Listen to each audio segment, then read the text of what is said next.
Hey guys. Okay, this is take 3. Let's hope the third time is the charm. Big time phone issues, but I have now deleted over 500 photos and over 20 videos. So if there's not room now, Apple's going to hear from me and not in a nice way. Okay, all right. So we ended with pet peeves, I believe. So let's jump over to, besides bearded dragons, what would your favorite reptile be, Neil? I don't have another favorite reptile. I'm doing well to deal with the dragons. Yeah, I was very skeptical when you said she was gonna have bearded dragons, because I'm not a reptile person. Neither was I till dragons came into my life. Yeah, but you know, now that I've been around them and dealt with them, they're really pretty cool animals. They pretty much want to be by themselves for the most part. You don't want to put two of them together, because either you're going to have a dominance fight, or you're going to end up with a pregnant dragon and end up with like 150 little eggs that turn into reptiles, and then what do you do? Yeah, and that's not hyperbole, guys. That's actually true. They basically can produce a clutch in one mating. Okay, this is really it. Like the males and the females, one time get together. Okay, out of that one time, they can have 3 to 5 clutches. Each clutch has an average of 30 eggs. Normal is 28 to 32. So if you figure they have a clutch every 3 to 4 weeks, I mean, in 4 months, you could have 150 baby dragons or more. And honestly, what are you gonna do? I mean, wow. I don't even want to consider the possibility. Anyway, go ahead, honey. I didn't mean to interrupt you, but I just wanted to clarify. And when he says they want to be by themselves, he means from other lizards. They actually like to interact with people. They just don't want to interact with other lizards because they're territorial, so they like to live by themselves. Anyway, go ahead. Yeah, and they are notoriously stubborn. Oh gosh, yes. Well, they're dragons. Have you ever known a dragon that wasn't stubborn? I mean, come on. Yeah, and you know, other than that, they're really good. You just gotta know how to take care of them, because you know, you don't want to have dragons that are undernourished or you know, dehydrated or Have metabolic bone disease or ADV or any of that. He speaks from experience. We have taken dragons in that have had all of those issues, and so it's as painful to see as it is to treat. So yeah, you don't want that if you can help it. So that's all I got. Okay. Well, I mean, bearded dragons 100% are my favorite. There's no question. But that being said, I like geckos, except that they're awfully fragile and they lose their tail, and that worries me too. I don't like that.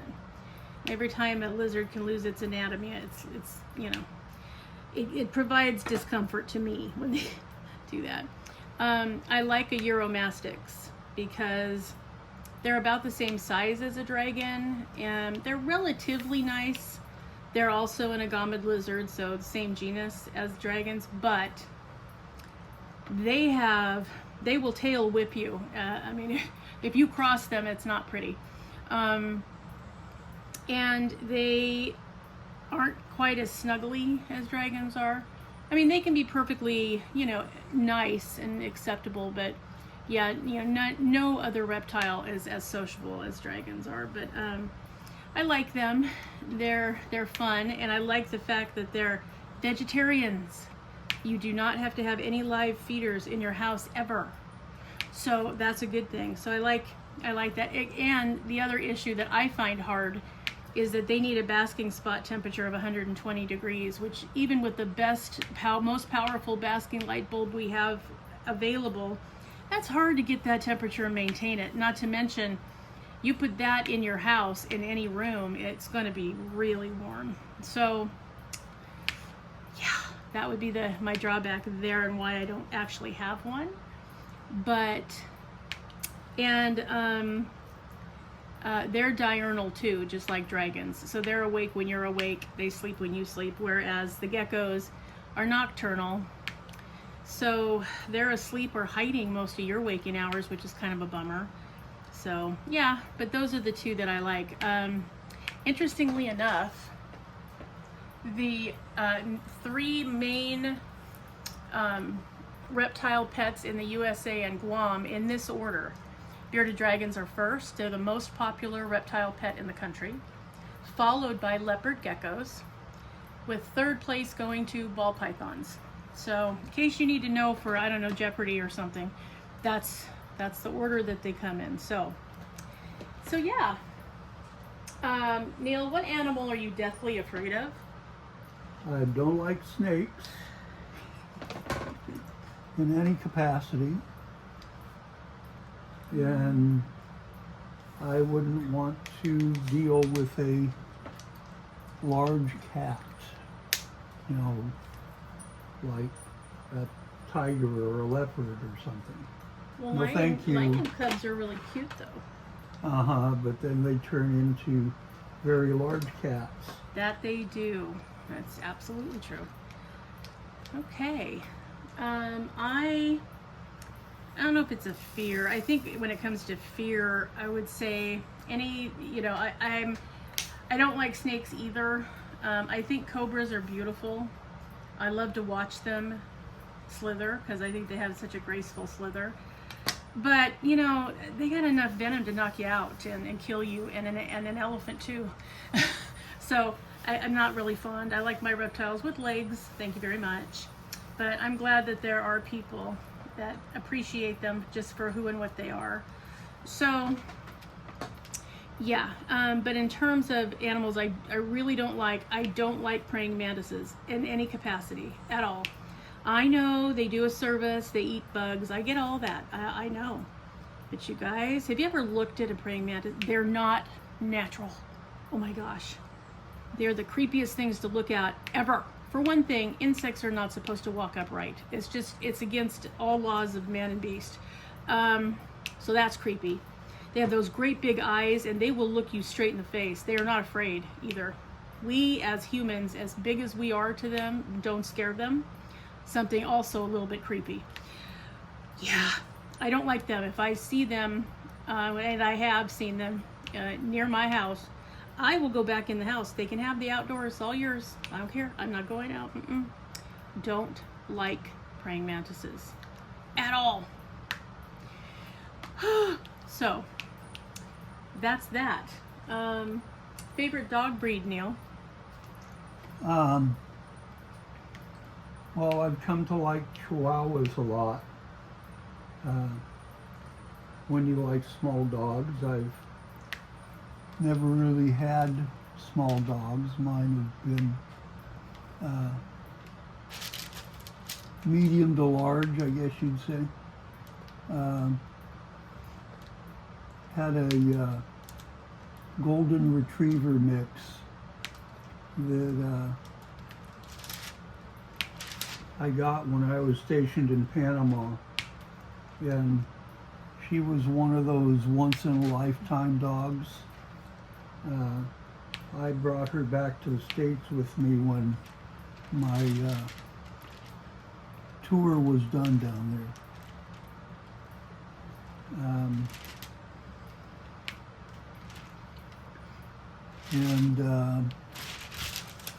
I've had a couple of Samoyeds, and They were okay. A lot of fur on those. Yeah, a lot of grooming with them. You got to brush them like every day because they have a massive undercoat.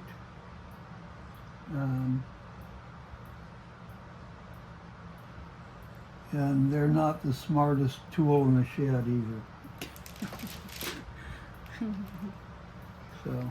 Poor things. They probably think they are. They don't know any better.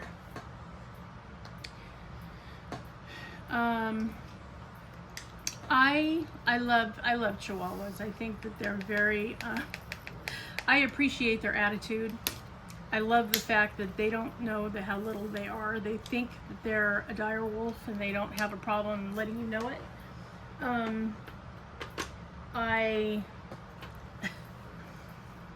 I really, and I think it's fascinating that, you know, I have seen a Chihuahua in the fit of fury bark a Doberman into running the other way, which I just find fascinating, which should tell us it's, you know, it's more about attitude than it is about size, right? So, yeah, it's very interesting to me that they can get away with that, because you would think, especially in the dog world where pack behavior rules, that wouldn't be a thing, but it absolutely is. And I have seen it. And since I am owned by a 5-pound Chihuahua, and I mean I am owned by a 5-pound Chihuahua, it's a good thing I like him, because otherwise he might well end up the first Chihuahua in orbit. But anyway,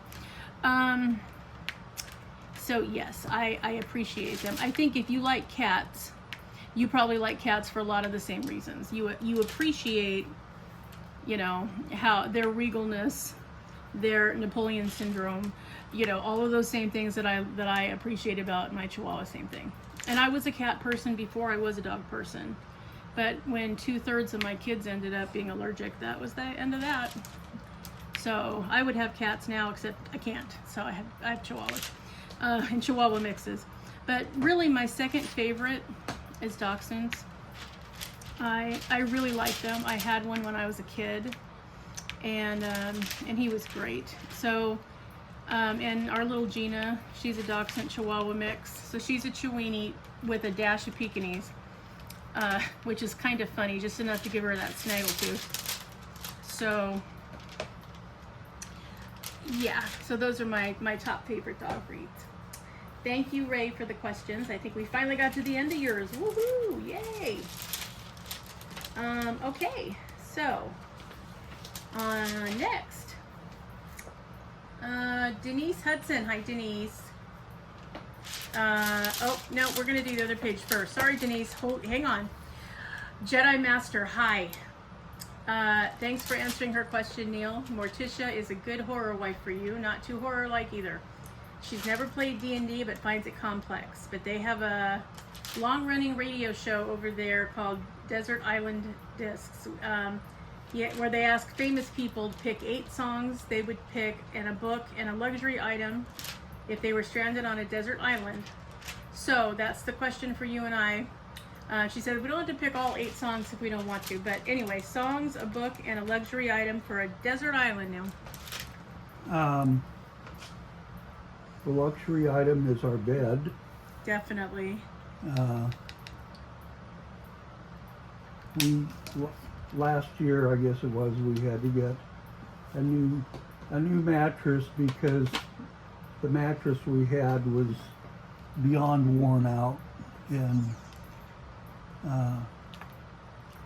it was giving both Wendy and I problems trying to sleep on it. And so Wendy did some research and found this company that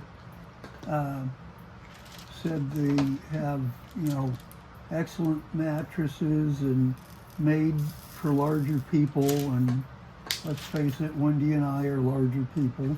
Yes, we are. Proud of it too, gosh darn it. Although we're not as large as we used to be. That's for another WIP N Chat. But that's true. anyway, go ahead. So, and then another perk is that their mattresses have a 20-year warranty. So we bought this mattress last year, and we've been happy with it ever since. Yeah, it's been really nice. So we have to pay on it for another year, but guys, you know, it's so hard to get a decent night's sleep for so many other reasons. And when you get to a certain age, and you guys probably, if you've already gotten there, you know it. And for the rest of you, you're going to know it when you get there. You get to a certain age and things start hurting and all the time, and are exacerbated by things like position, sleeping, being prone for X amount of hours. And you know, sometimes if you don't or can't do something about it, it's hard to get up and, you know, be anything but grumpy all day because you're in pain.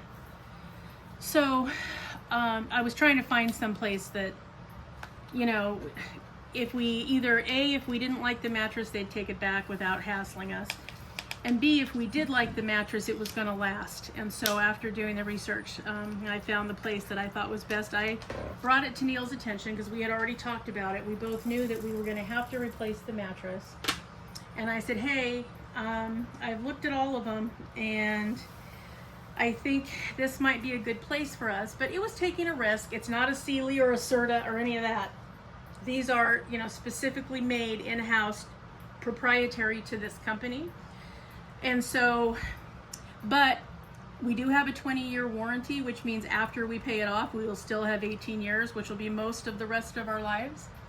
And we also, you know, they're made and designed for larger people.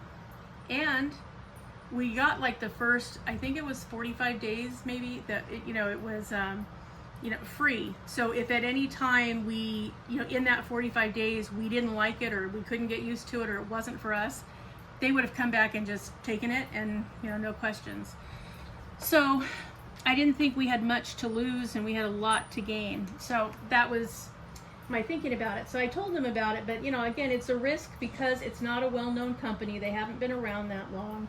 And we were ultimately going to have to take the risk if that's what we wanted to do, and really kind of hope for the best and be prepared to argue if it wasn't. And, you know, that's just kind of where we were. So, but I told him about it and why I thought it was a good one. And he agreed that he hadn't seen anything better. So really we weren't out anything.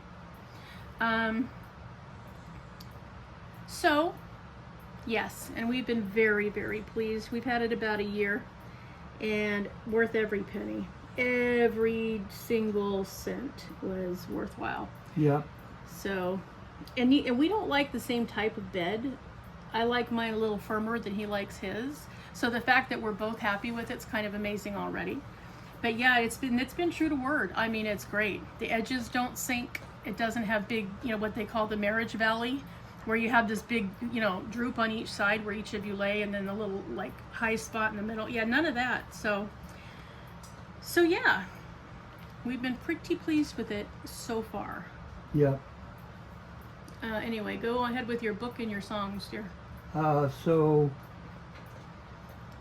my book would be anything by Tom Clancy. That's his favorite author. Yeah. Or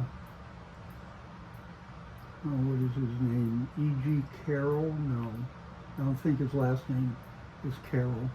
What did he write? He wrote a book series called Band of Brothers.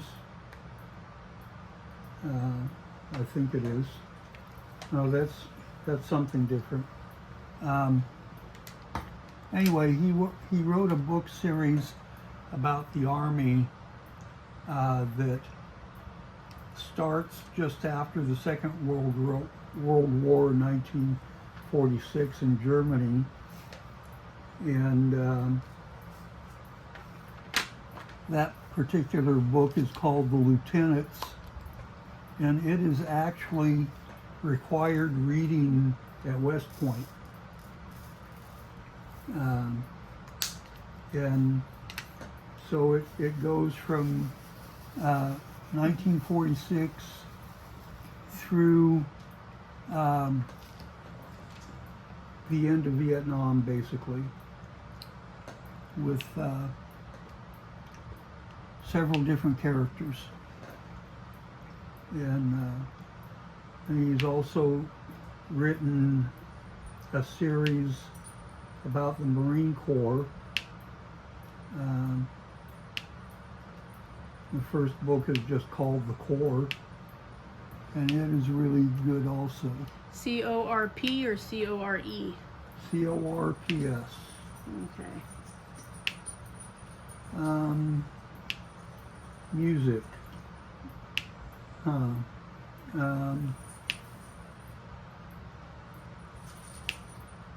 Fun, Fun by the Beach Boys. And maybe Little Deuce Coupe. And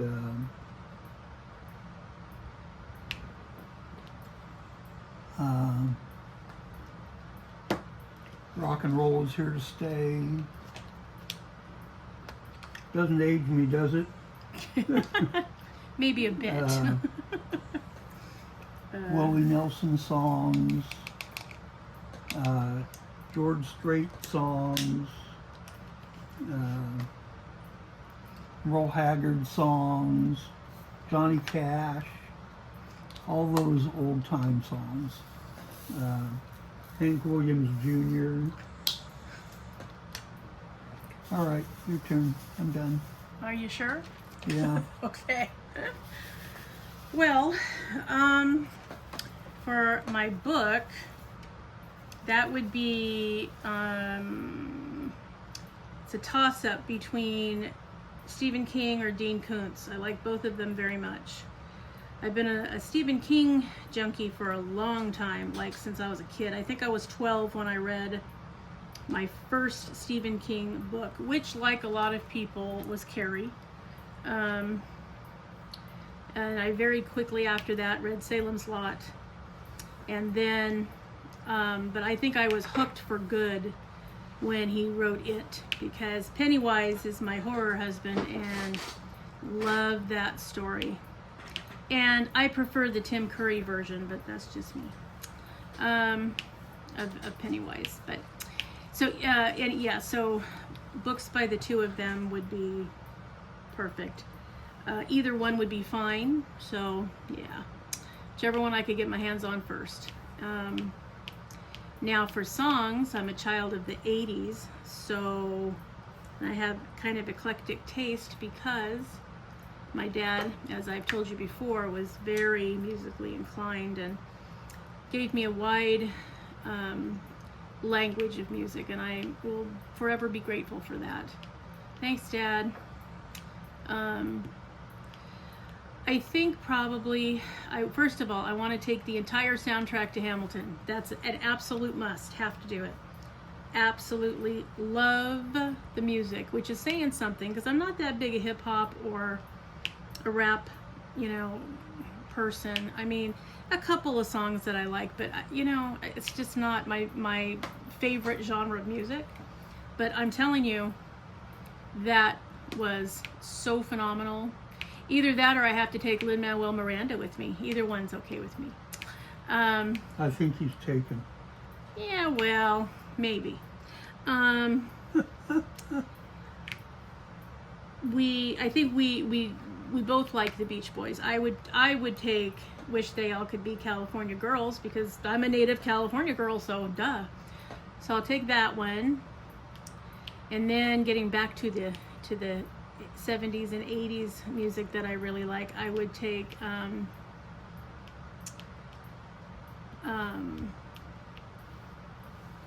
Maneater, Hall & Oates, and Even the Nights Are Better by Air Supply, and Always a Woman to Me. And the person who sings that just left my head. I know you're all screaming it at me, but you know the one I mean. And I think I would like to take Rocky Mountain High and The Eagle by John Denver. And I Would Like to Take Taxi by Harry Chapin. And Wonderful, Wonderful by Johnny Mathis. Told you, eclectic taste. But I could be happy just putting all of those on a loop and just listening to them over and over again. So that'd be my grouping. And if I had room for any more, I would probably put any song by Simon and Garfunkel would be fine with me. So yeah, thanks for the question, Jedi Master. Appreciate that. Diamond Painting with Jack. Hi, Jack. Thank you and Neil for sharing. You are most welcome. She hopes we continue with our WIP N Chat. Oh, thanks, Jack. We appreciate that. If I had to step away from doing dragons, what image would I choose and why? Well, I would have to say I think I would stay in the fantasy genre, because I want to believe that somewhere in this world it's possible that there's magic to be found. So, and I love it. I love the wizards and the warlocks and the witches and the fairies and the gnomes and well, gnomes not as much, but you know, the wood sprites and all the, you know, the elves and all of those people. I love all of that. And I love the fact that they have withstood the test of time. We were talked before about, you know, TV shows. But when you think about it, okay, going back to Lord of the Rings, I know, I'm sorry, but I do that a lot because I do love that trilogy. You know, that was written by Tolkien so long ago. So long ago. It's still read, it's still enjoyed, it's now viewed by thousands of people all the time. So it's you know, it stays for a reason. I also love that in terms of diamond painting, these are the images, because you're talking about unicorns and rainbows and, you know, all kinds of different colors. And I love lots of colors, and so I would still get to keep lots of colors if I did that particular genre. So I think I would stay in the fantasy mystical realm if at all possible. And if that wasn't possible, then I would probably go to cute fuzzy creatures. That's probably my next favorite, so that'd probably be what I did. Dogs, cats, otters, horses, you know, lions, tigers, and bears, oh my, all of that. Panda bears, koala bears, you name it. Love some of those cute little creatures. So I think that's probably what I would do, but thank you for the question, Jack. We appreciate it. Margie Grice. Hi, Margie. 4 years into it and still a single placer. Personally not interested in trying to multi-place. I like to make a canvas last as long as possible. I enjoy the process. Great chat, guys. Hugs. Hugs back, Margie. Yep, you and Neil are kindred spirits. Single placers. Do or die, which you know what? Good. We need some of those. Nothing wrong with single placing. Okay. DP Creepy, beautiful, thanks for sharing, awesome fun video. Thanks, Angela. We appreciate you watching and listening. Okay, Denise, it's your turn. Here we go. First, she wants to say thanks for the shout out. You're welcome. And that she doesn't have a channel. Well, you should start one, Denise. Come on, girl. All in fun. Thanks for answering the question. You are most welcome. She loves us, guys, and we're so great, and she hopes that we keep up the WIP N Chat. Thanks very much, Denise. We appreciate that. Neil, I feel you. I have tried multi-placing and just can't seem to get it. What besides diamond painting do you like to do for fun?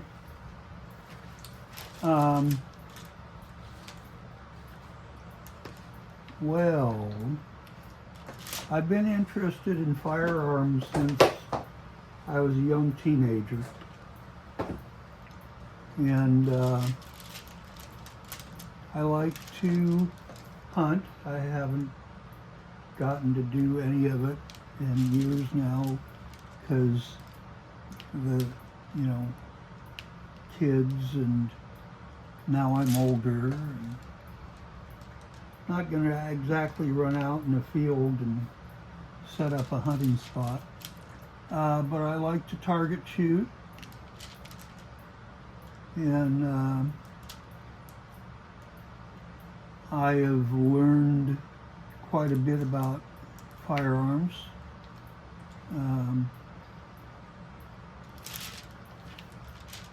And I kind of take it one step further because another part of that I enjoy is I reload my own ammunition, and it allows me to customize what I shoot, basically. It can make, if you're loading for a particular pistol or rifle, it can make that pistol or rifle more accurate because you can experiment and customize the bullet weight and powder charge for that weapon, which will allow you to be more precise with your shooting.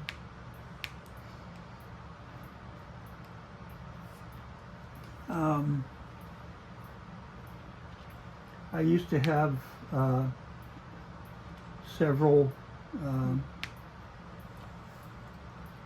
rifles and things that I got from my grandfather, but now I only have 3, and that's okay. I know Wendy would like me to have none, but You got that right. Mm-hmm. That's pretty much it. Okay. So before I answer, I'll add to that topic. Yeah, that was something that we really had to work out an acceptable compromise, because he was just as adamant about keeping his firearms as I was adamant that he get rid of them, because when we moved in together, I still had very young children, and I did not want guns in the house with them, period. And I'm not saying, that guns are bad in any capacity. I mean, they have their place. The handgun that Neil has is a .357 Ruger, and I have shot that gun. We went to the shooting range, and I shot that gun pretty accurately, if you recall. Yeah.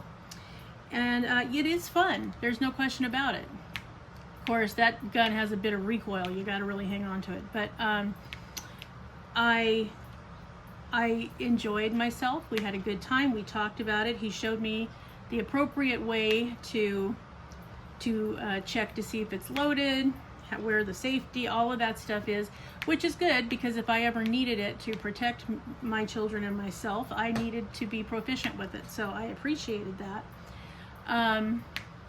However, more important to me was the safety and well-being of my children, and I did not want firearms in the house with them, period. So we had to really get to the nitty-gritty with that, and we really did.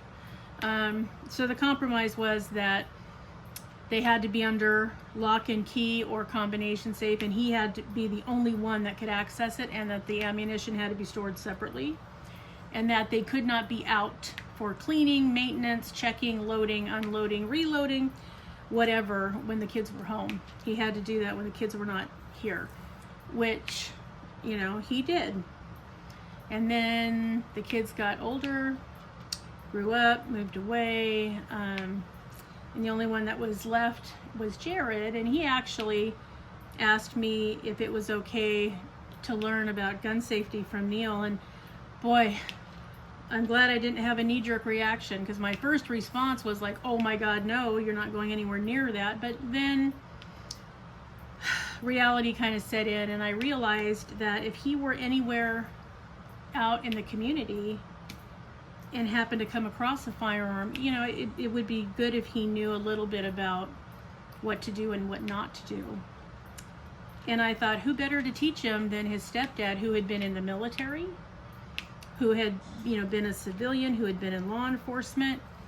And I relented, and part of me died a little bit while I watched them talk about gun safety at the dining room table with a gun between them. And Neil told Jared that he would take him and teach him how to shoot if he wanted to, but he hasn't so far. I mean, for him, learning about them and the right way to deal with them was enough. That was really what he wanted, and that's what he got. So yeah, so far he's not asked to, you know, go shoot, which is fine. He did kind of a similar thing. He took driver's ed in high school, and I thought, oh good, he's gonna be willing to let me teach him to drive. No. After taking driver's ed, he was more convinced he never wanted to drive instead of less. So, okay. But, you know, he believes, as I do, that knowledge is never a bad thing. And so he liked having that information, even if he wasn't going to put it in practical use. So it was fine.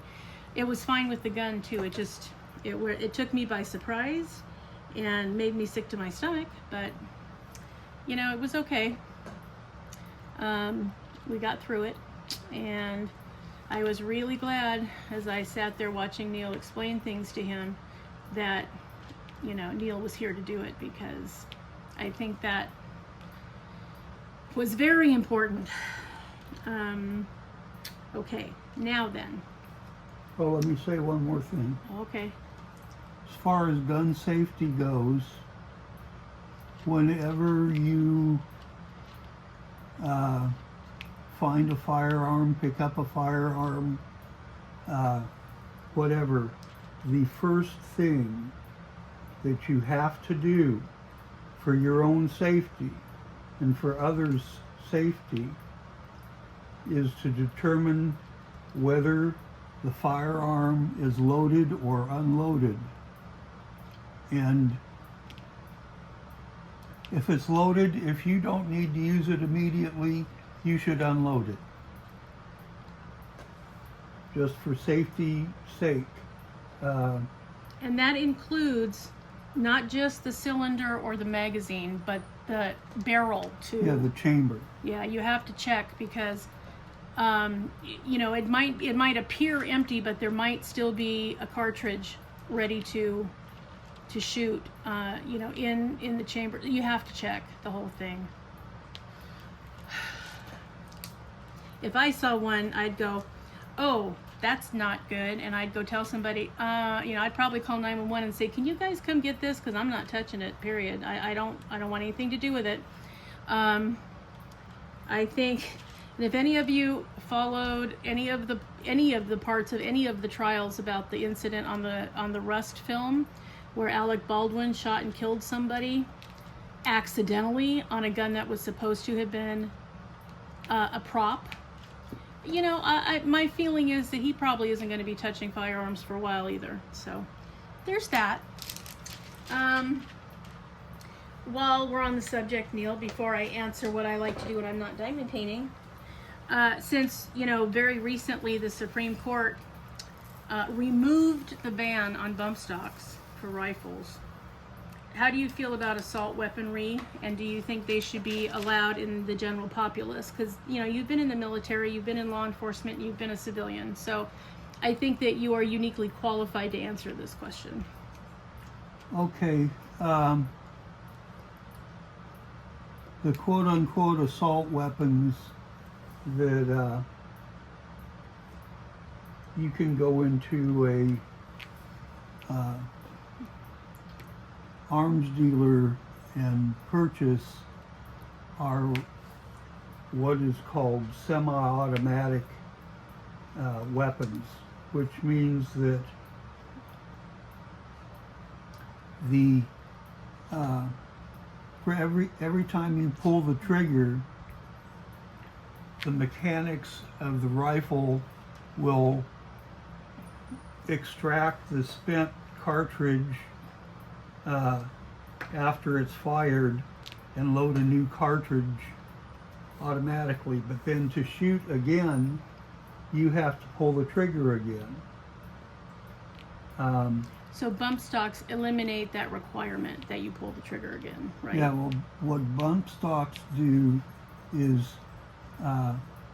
they are, there's a device that attaches a portion of it to the trigger, and basically when the rifle is fired, the recoil from the rifle activates the bump stock, which will fire the weapon again, which nearly turns it into an automatic weapon. So, okay, let's put it in lay people's terms. So if you have a rifle and it does not have a bump stock on it, how many rounds can it fire per minute, and versus how many can it fire per minute if it does have a bump stock? Well, now you also have to take into account. Hi everyone. I hope you're having a good weekend. This is part 2 of WIP N Chat number 8. Had a little phone storage problem. I think I've solved it. I deleted 385 photos and 18 videos. It better have solved it. So we are going to continue where we left off. We were talking about pet peeves. These are the questions from Sugar Ray Crafts. So we are going to continue with, besides bearded dragons, what would be your favorite reptile? I don't really have one. I was very skeptical about the bearded dragons. But now that we have 4 and have had 5, Yeah. they're pretty cool. I mean, they're docile and they're curious, and they generally don't cause any problems. You don't want to get a couple of them together though, because then you're either going to have a fight or have an unbelievable amount of babies. Exactly. But yeah, they're the bearded dragons are very cool. I'm not a snake person, and I don't think I'd want any other type of reptile. So for me, that pretty much sums it up, I think. So you're a bearded dragon or die member, huh? I guess so. Okay, totally understand. Well, I mean, bearded dragons absolutely outnumber all the rest when it comes to, you know, what kind of a reptile I would want. They're by far my favorite. And I think, I mean, there's a lot of perks with them. They're the perfect size. They are too big to really hurt easily, and they're too small to really be dangerous. So yeah, it's all good. But I will say, I like geckos. I think they're really cute. They have little smiley faces, which I think is utterly adorable. My issue though is, you know, geckos are tiny. So you have to be really careful with them. And they also will drop their tails anytime they get stressed out. I don't like it when, you know, reptiles drop parts of their body. It's kind of unnerving. Dragons do not do that. And I like the fact, another thing about geckos is they are nocturnal, so they're awake when we're all sleeping, and that's kind of a bummer because in order to interact with them, you either have to catch it, you know, that golden hour between when they wake up and you're about ready to go to sleep, or you have to disturb them while they're sleeping, and I just, yeah, that doesn't work for me. I don't like that idea. So, other than that, I think they're very, very cute. I like Uromastyx. They got a lot going for them. They're also an agamid lizard in that same family as bearded dragons. They are around the same size, give or take, you know, 10 or 20 grams. But they will tail whip you. They have a spiky little tail, and it's, you know, it's considerable. I mean, it's their only defense. So, you know, it's like bearded dragons when they puff up their beard. You know, it's all posturing, but that's all they have. So that's kind of what they do. And I love the fact that Uromastyx are vegetarians. So you never have to have a live feeder in your house ever, which I think is kind of fantastic. I don't like bugs. That's my least favorite part of having reptiles. I do have to handle them with tongs because I love my dragons, so I'm going to feed them what they need, but I'm not touching it. So, yeah, and so you don't have to do that or worry about that with Uromastyx because they are fruit and vegetable eaters. So, I think that's awesome. They're not as docile, though, as dragons. They don't appreciate people as much as dragons do. So, you know, it's kind of hit or miss with that. You almost have to get them as a juvenile and raise them to appreciate humans. So, yeah, it can be a little challenging. And they need a much hotter basking temperature. They have to be at like 120 degrees, and that's really hard to maintain, even with the highest wattage bulb you can get. It's just really hard to get there. So, but they are cool, and they look cool, and you know, they don't generally want to eat us. So unless you're really irritating them, they're pretty good. So yeah, I'd say probably Uromastyx.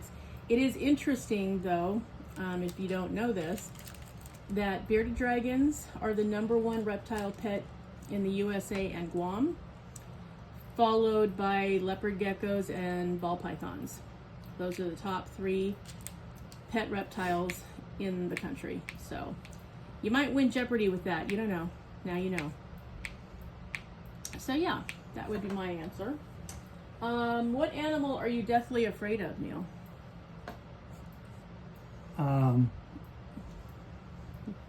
Well,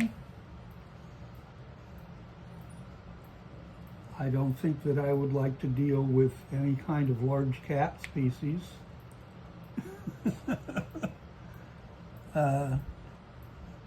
And I don't like snakes of any type, really. When I was, I don't know, 13 maybe, my best friend had some kind of little snake, and they were taking off for a week, going somewhere, and asked me to take care of the snake and feed it.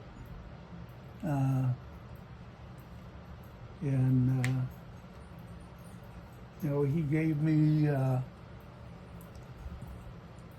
some fish that he had bought to feed it, and only had to feed it a couple of times in that week, but that was enough for me.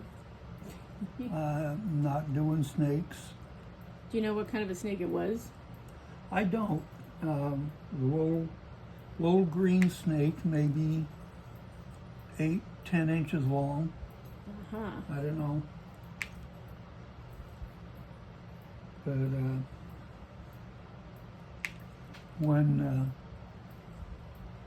we were a little older, same friend of mine and myself, we were out messing around in the Mojave Desert, and he found this and captured this lizard, pretty good sized lizard, as big as Finny and maybe a little bigger. Whoa. And he brought him home and had him, I don't know, a couple of weeks anyway. And he had some other reptile that I don't remember what it was, but the other reptile was a vegetarian eater, and my friend thought that this lizard that he captured was an omnivore or a meat eater. I guess strictly meat eater though, because he only tried to give him mealworms, and the poor lizard wanted nothing to do with it. And he was feeding this other reptile, and a piece of lettuce dropped into this lizard's cage, and the lizard went absolutely nuts and devoured it. So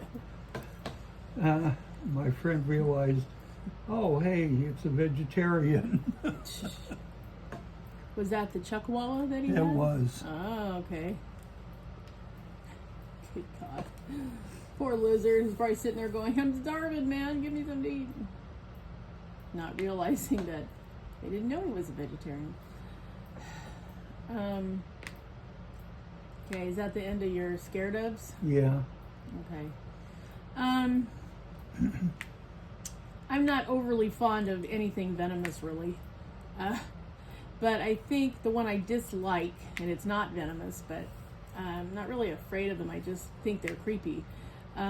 Praying mantis. I cannot stand them. I know they serve a purpose. They eat bugs, yada, yada, yada, shish, boom, bada. But they're creepy. It's just against all laws of nature that a bug should walk upright. Oh, God, no. And those great big old alien looking eyes. Nope. If you ever really looked at a praying mantis, they are so creepy. Not to mention the fact that they are not afraid of us. I mean, really, they will look you straight in the eye.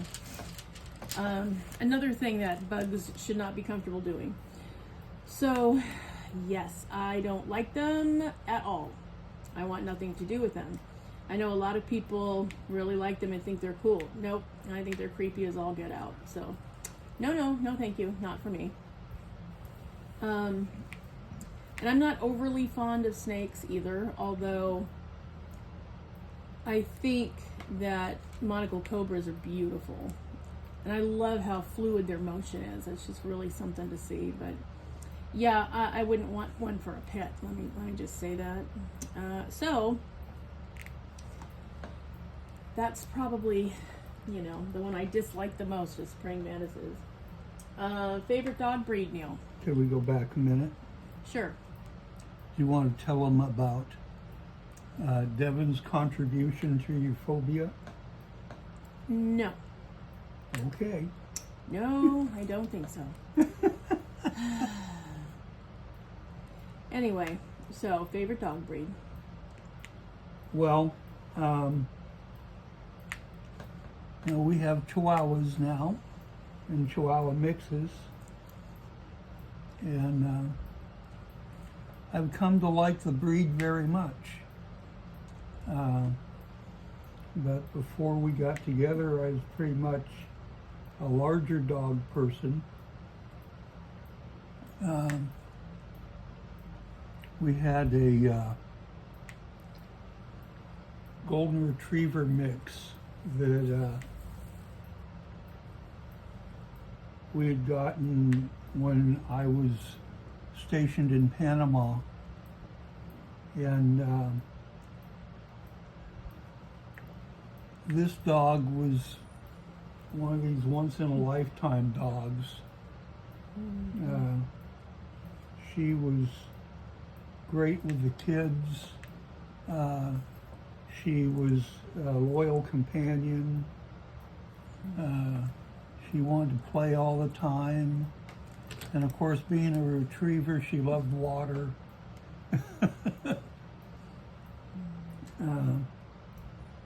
I even brought her back to the States from Panama with me when I came back and that tour had ended. And I've had a couple of Samoyeds, and What did you think of that breed? boy, you got to brush them every day because they have such an undercoat that it's just nuts. People have even taken the fur from the undercoat and made yarn from it and knitted with it. Wow. And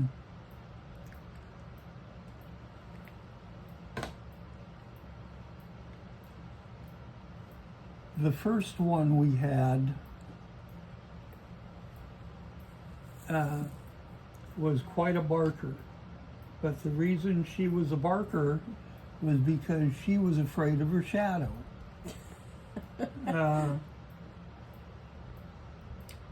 At the time, I was living in base housing at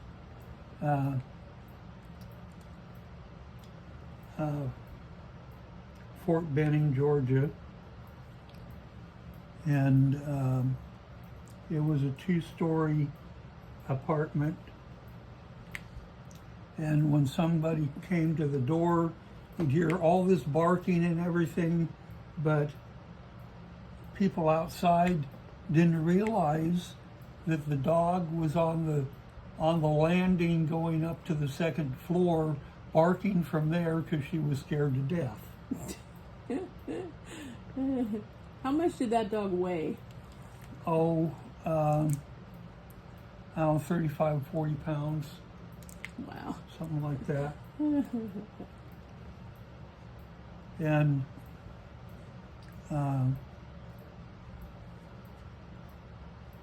the day that we were getting ready to leave Fort Benning, because I was being transferred to Fort Riley, Kansas,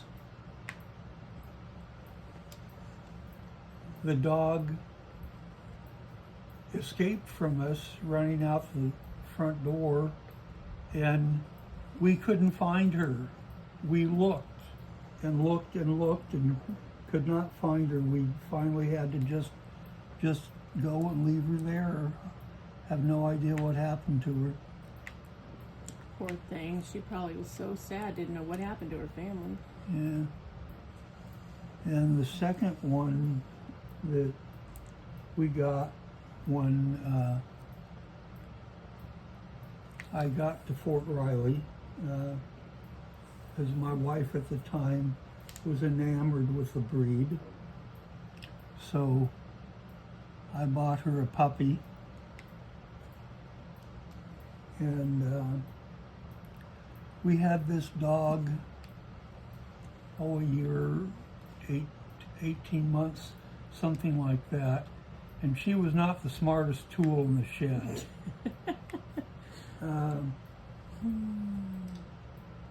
We left one. Okay, guys, maybe the fourth time is the charm. We're gonna give this one more shot. Go ahead, Neil. You were talking about bump stocks. Okay, I don't remember just how far I got.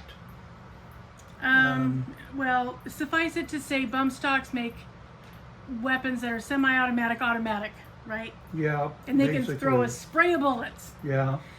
Okay. And the biggest issue is, okay, with a bump stock, you're not going to fire accurately. You're just going to spray. The principle of the automatic weapon is you only want to fire 3 to 5 round bursts so you can have accurate fire. And with a bump stock, you're not doing that because you can't really sight in with it very well. It uses the recoil of the rifle to fire the next round. So you're always going to be off target. And the other issue is magazine capacity. You know, without the bump stock, you know, you could fire, you know, depending on how large your magazine is, you could fire, you know, 10 rounds in under 10 seconds, but you're not going to be accurate.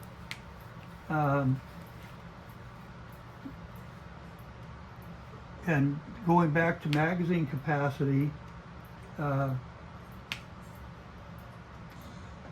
you've got standard magazine capacity is 8, 10, 20, 30 rounds, but you can find places to buy magazines that have 50 and 100 round capacities. And can you think of any reason that civilians need that kind of firepower other than obliterating school children? Yeah, no, not at all. It's not something that someone in the civilian population needs. Okay, that was kind of the question. Okay, so in terms of what I like to do when I'm not diamond painting, which is rare because if I have my druthers, I will be diamond painting.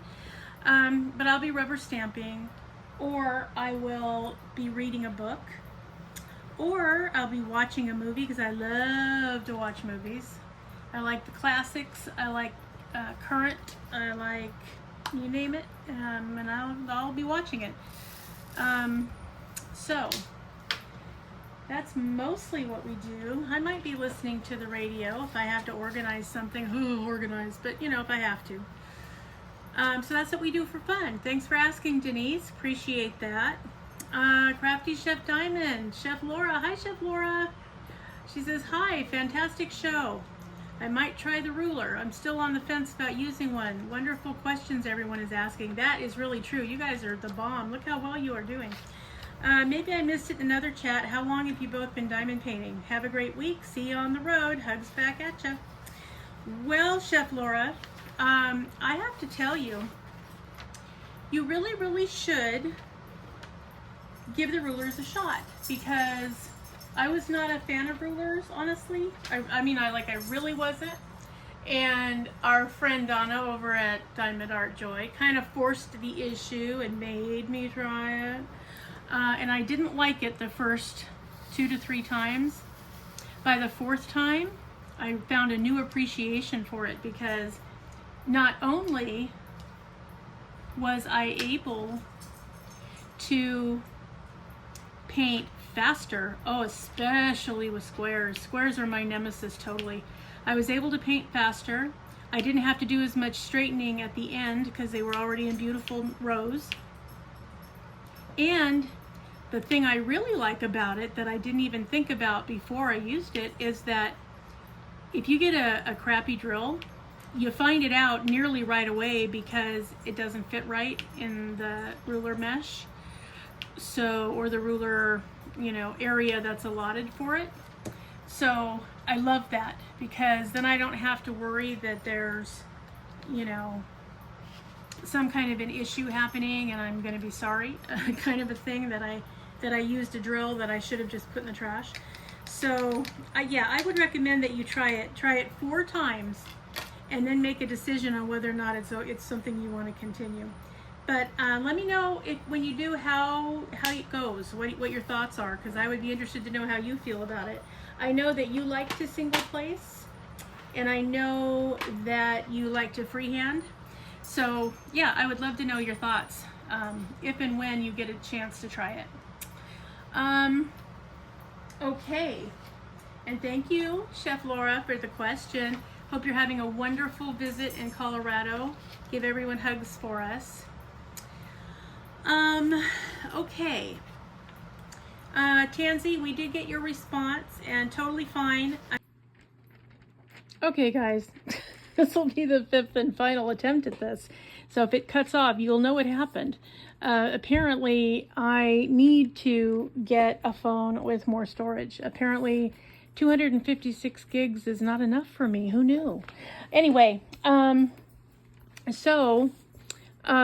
last question that we are looking at here, Tansy, you're going to let us know, and that's perfectly fine, no problem. Cat Granny. So, I think it's good that you decided not to pose the question to Facebook. I think it would it would reignite a controversy that's barely under wraps as it is. What I can tell you, though, is if you go to the company Sunature or Sunnature, SUNATURE.com, they have premium company images on canvases, and you can choose your size and your drill shape. You can get rounds only, you can get squares only, you can get multiple sizes. So you can really, pick which one you want. I was fortunate enough to get Beachcomber's Bounty and Winter's Dragon there, and I got one in a 40 by 50 and one in a 50 by 60. One has 10 ABs, one has 4 or 5 ABs. So, and in a size that I can handle and manage here at my house. So, really and truly, you don't have to try to have it made smaller. If you go there and you can find the image, you're already in business. Excuse me. So, I would recommend going to that specific company for that purpose. So, if you're looking to get, one of the canvases that are in other companies and you're looking to get them smaller, or maybe they only had square drills, you need to get round, or they never restock and you can't get the image there anymore, try Sunature or Sunnature. I think you'll be happy. I've ordered now twice from them and been delighted each time. So I think that would be your best course of action. If you're looking to modify a premium company canvas, that would be the place to go. Yes, I agree, resin drills are great, but you can get high quality acrylic drills, which can be every bit as nice, even adequate drills. I mean, it's rare that you're going to get a canvas where the drills are just so crummy you can't complete a project. That really doesn't happen very often. I'm going to say very rarely. Occasionally you run out of drills for a color. That can happen, but again, not common.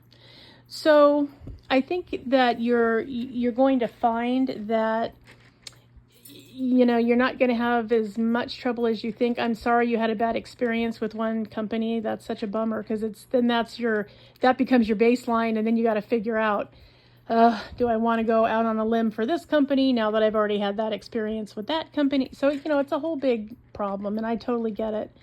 So I am hoping that you'll, have a better experience with the company names I've given you. And if you find one and you want to know my opinion about it, or my experience with it, you can always leave it in the comments or email me. I'm happy to answer that. So, I think that would be the best case scenario is try those ones first. I mean, I could give you a few more names, but I don't want to overwhelm you. I just want to give you a chance to kind of sort through it, see what you think, make a decision, check it out, decide whether or not you want to attempt the quality level that they have, and see how you feel about it. you know, they're not going to be the same quality you would get at Diamond Art Club, Dreamer Designs, or Aloha. Art and Soul is another nice new premium company, or Bella Art de Nicole or Bella Art Diamonds. They are not the same. So what I try to do is give you the name of some companies to get you as close to that as possible. So hopefully it'll give you a starting point, and you know, you'll be able to find out how you feel about it. So I think we finally got through all of them, guys. Hey, which leaves us none for next week. So if you guys think of any more questions, or you have follow-ups to any of the ones that we answered for you for this week, please leave it in the comment section. So if part 2 of this WIP N Chat looks or sounds kind of piecemeal, just know we had to group it together in order to, because it just, you know, the problem is when the phone decides it's full, it just stops recording. There's no notice. It doesn't make any noise. It just stops. So it's been a frustrating experience, but I'm going to see about fixing this issue permanently. So, all right, that's what's happening.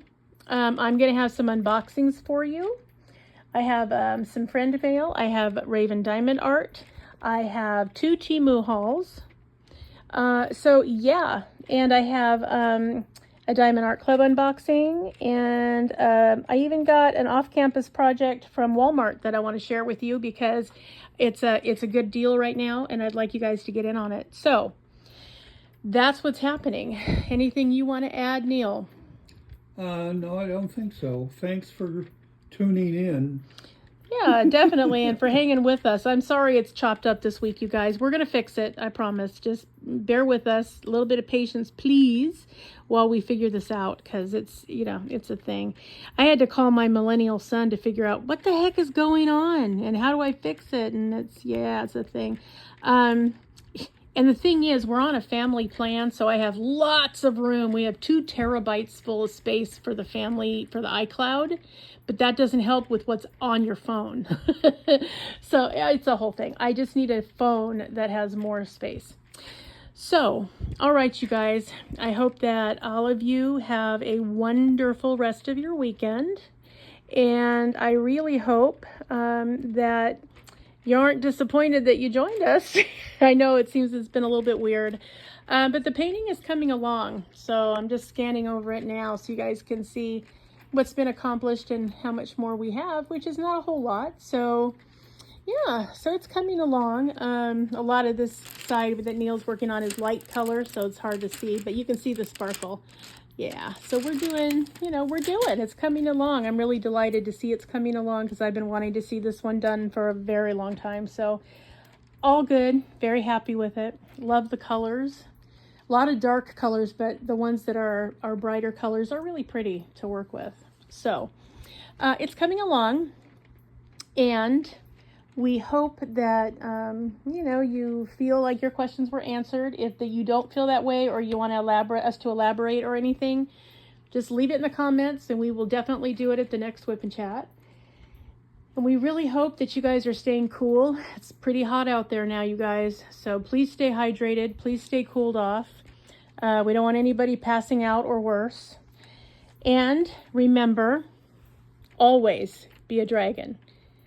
Spread your wings, protect those you love, have fiery passion, stay strong, slay your fears, and always fly high, rise up, and soar.